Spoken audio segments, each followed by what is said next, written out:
Hey guys, how's it going? How to set up custom error page on Hostinger. So first of all, go ahead to the official website and make sure that you select your plan in order to get the free domain, free website migration, 24/7 customer support. And if you want the best offer, please visit the link in the description box to get the best offer. Now, what we're gonna do, we're gonna go ahead to the official website, right?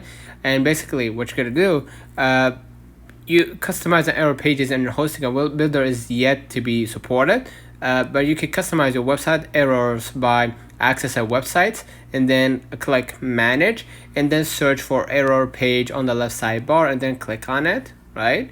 And then basically you can edit each error code separately by clicking edit and entering your own HTML code. You can also restore to the default error page by clicking reset, right?